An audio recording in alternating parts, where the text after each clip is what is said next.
तो आज का ये जो वीडियो है ना, ये कुछ लोगों को ऑफेंड कर सकता है, कुछ लोगों को नाराज भी कर सकता है। और मैंने सोचा भी था कि मैं इस चीज के ऊपर वीडियो ना बनाऊं, लेकिन मुझे मजबूर कर दिया गया। मतलब कि जो एड्स मैं देख रही हूँ ना आजकल, उन एड्स को देख देख के मैं इतना इरिटेट हो चुकी हूँ कि फाइनली मैंने सोचा कि नहीं यार, अगर मैं ये वीडियो नहीं बनाऊंगी तो मैं बहुत सफोकेट फील करूंगी अंदर से, तो मुझे ये वेंट आउट करना ही करना है। मतलब कि किस हद तक चीजें जा रही हैं आज के टाइम में कि मेरे पास वर्ड्स ही नहीं है उन चीजों को एक्सप्लेन करने के लिए। फॉर एग्जाम्पल, अगर आपके बॉयफ्रेंड या गर्लफ्रेंड ने आपको ब्लॉक कर दिया है तो उसके लिए भी एस्ट्रोलॉजर है आपके पास कि आप एस्ट्रोलॉजर के पास जाइए, या फिर मतलब ऑनलाइन ऑब्वियसली जाता तो कौन है खैर आजकल, आप ऑनलाइन उनसे कंसल्ट कीजिए और वो आपको हेल्प करेंगे अनब्लॉक कराने में। चलो अब इससे आगे की बात कर लेते हैं। आपके गर्लफ्रेंड या बॉयफ्रेंड के 2 ब्रेकअप हो चुके हैं, आप अब उनकी तीसरी चॉइस हो, लेकिन वो आपसे ही शादी करेंगे। सीरियसली, मतलब एस्ट्रोलॉजर्स भगवान कब से बन गए? आपके रिलेशनशिप के स्पेशली अगर मैं बात करूं, एक एक चीज की खबर है उनको। आप उनके पास जाइए और वो आपको ये बता देंगे कि कल आपका बॉयफ्रेंड क्या कर रहा था, किसके साथ था या किसके साथ नहीं था, या आपके लिए वो कितना सीरियस है या वो कितना सीरियस नहीं है। और हम जो है ना, इन सारी चीजों का बहुत ही आसानी से शिकार बनते जा रहे हैं। आगे जाने से पहले मैं थोड़ा सा फैक्ट्स और फिगर्स के बारे में बात करना चाहती हूँ इस एस्ट्रोलॉजी की मार्केट से रिलेटेड। कुछ फिगर्स मैंने लिख के रखी हैं। तो अगर मैं इंडिया की स्पिरिचुअल मार्केट की बात करूं तो वो 6,000 करोड़ की है, और उसमें से 3,500 करोड़ की है एस्ट्रोलॉजी की मार्केट, जो कि 2028 तक जाते जाते 65,000 करोड़ की हो जाएगी। और अगर मैं पूरे वर्ल्ड के एस्ट्रोलॉजी के मार्केट की बात करूं तो उसमें से 45% जो हिस्सा है, जो शेयर है, वो इंडिया का है।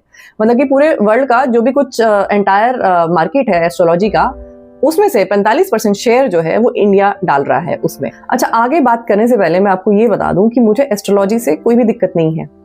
इनफैक्ट मेरी भी हॉरोस्कोप है जो कि मेरे पेरेंट्स ने बहुत सालों पहले बनवाई थी। लेकिन प्रॉब्लम जो है ना यहाँ पे, जो हमें समझने वाली है, वो ये है कि जब किसी चीज को बिजनेस बना दिया जाता है, और बिजनेस उसको क्यों बना दिया जाता है? क्योंकि लोग बहुत कमजोर हो गए हैं। लोगों की कमजोरी की वजह से, उनका फायदा उठाने की वजह से हमने एक चीज को प्रमोट कर दिया, इतना ज्यादा प्रमोट कर दिया कि वो एक बहुत फलता फूलता बिजनेस बन गया है। तो मुझे सिर्फ और सिर्फ इस कॉन्सेप्ट से प्रॉब्लम है। तो चलो ये समझने की कोशिश करते हैं सबसे पहले तो कि हम किसी भी एस्ट्रोलॉजर के पास क्यों जाते हैं। तो मुझे जो समझ में आया, मोटे मोटे 3 कारण जो हो सकते हैं। वो पहला कारण हो सकता है पैसा। नौकरी में प्रॉब्लम आ रही है, नौकरी नहीं मिल रही है, बिजनेस में नुकसान हो रहा है, पहले बहुत अच्छा चल रहा था अब नहीं चल रहा है, पैसा। ठीक है, पहला कारण पैसा। अच्छा, दूसरा कारण हो सकता है सेहत, की सेहत ठीक नहीं चल रही है, अच्छी नहीं चल रही है, तो किसी एस्ट्रोलॉजर के पास जा सकते हैं। तीसरा कारण हो सकता है रिश्ते, रिलेशनशिप, कि कुछ भी रिश्ते जो हैं वो ठीक नहीं चल रहे हैं, उनमें झगड़े हो रहे हैं, कलेश हो रहे हैं, तो भी हम एस्ट्रोलॉजर के पास जा सकते हैं। अब जैसा कि मैंने पहले आपको बोला कि हम जो है, इंडिया 45% कंट्रीब्यूट कर रहा है पूरे वर्ल्ड की एस्ट्रोलॉजिकल मार्केट में, तो क्या हम पैसों में बाकी के देशों से आगे हैं? जवाब हम सबको पता है कि जो भी हमारी इकोनॉमी है वो कहाँ स्टैंड करती है पूरे वर्ल्ड में, ये हम सबको पता है। तो हम एस्ट्रोलॉजी में इतना सब कुछ कंट्रीब्यूट करने के बाद भी पैसों में तो बाकी के देशों से आगे नहीं है। सेहत की भी अगर हम बात कर लें तो डायबिटीज कैपिटल है, मतलब हमारा जो देश है ये पूरे वर्ल्ड में डायबिटीज में नंबर 1 है। बाकी भी जितनी डिजीजेज हैं, हार्ट डिजीजेज हो गई, कैंसर हो गई, इसमें भी जो रेट है वो बहुत अलार्मिंग है अभी आज के टाइम में इंडिया के। तो सेहत के मामले में भी हम बाकी के देशों से जो है आगे नहीं है, इतना सब कुछ कंट्रीब्यूट करने के बाद भी एस्ट्रोलॉजी में। और तीसरा जो कारण था वो था रिश्ते, रिलेशनशिप। और ये मैं ना आप लोगों के ऊपर छोड़ती हूँ कि आपको क्या लगता है कि हम कहाँ स्टैंड करते हैं रिलेशनशिप में एज कम्पेयर टू बाकी की कंट्रीज, क्योंकि हम सबका व्यूज जो है इसमें अलग अलग हो सकता है। देखो, किसी भी एस्ट्रोलॉजर के पास जाने में कोई भी प्रॉब्लम नहीं है। हॉरोस्कोप बनवाना है, कोई प्रॉब्लम नहीं है। शादी करनी है, हॉरोस्कोप मैच करवानी है, कोई प्रॉब्लम की बात नहीं है। लाइफ में बहुत मेहनत कर रहे हो, बहुत कोशिश कर रहे हो, चीजें फिर भी नहीं ठीक हो रही हैं, बार बार कोशिशें करने के बाद भी सिर्फ फेलियर ही हाथ आ रहा है, कोई प्रॉब्लम नहीं है एस्ट्रोलॉजर के पास जाने में। प्रॉब्लम इस बात से है कि हम छोटी छोटी बातों पे कमजोर पड़ रहे हैं।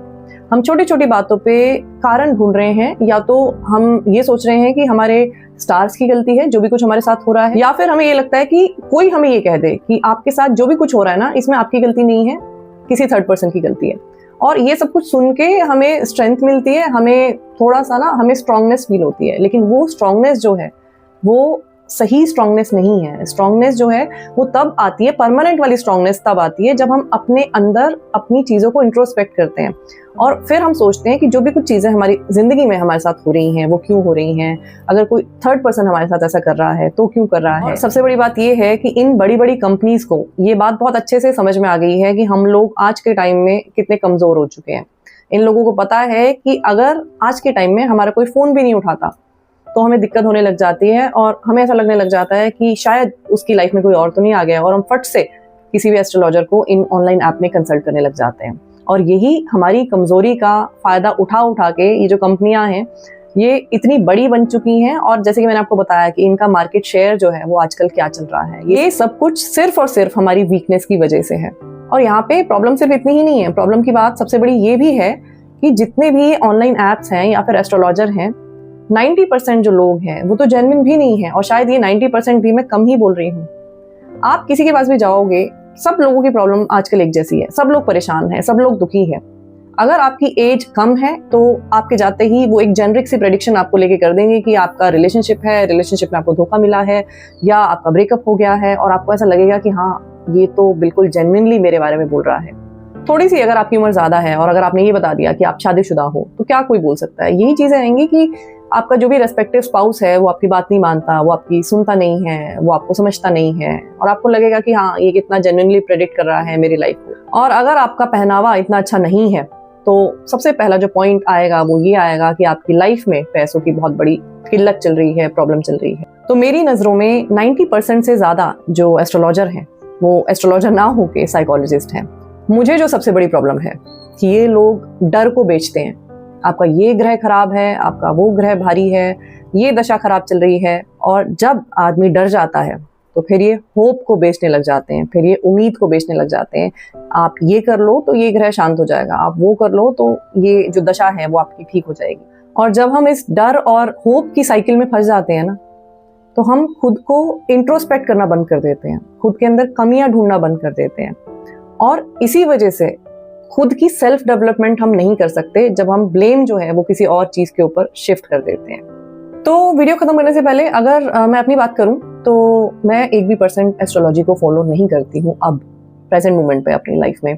मुझे ये लगता है कि मेरी किस्मत में जो भी कुछ है, जो भी कुछ लिखा है वो होके रहेगा, और अगर उसमें से कुछ भी परसेंटेज चेंज हो सकता है तो वो इंसान जो है ना, जो वो चेंज कर सकता है वो सिर्फ मैं हूँ, और कोई भी वो चेंज नहीं कर सकता है। हाँ, एस्ट्रोलॉजी को मैं मानती हूँ जैसे कि मैंने पहले बोला, लेकिन मुझे भी पता है कि आज के इस टाइम में जेन्युइन इंसान जो है नहीं है, एग्जिस्ट नहीं करता, और इन सारी चीज़ों को मैं वैल्यू बिल्कुल भी नहीं देती हूँ। तो आज की वीडियो में इतना ही। वीडियो अगर आपको अच्छा लगा है तो लाइक और शेयर करना, चैनल पे अगर पहली बार आए हो तो सब्सक्राइब करना बिल्कुल मत भूलना। मैं आपसे फिर मिलूंगी एक नई वीडियो के साथ, तब तक अपना ख्याल रखिए। Lots of love to you, take care, bye bye.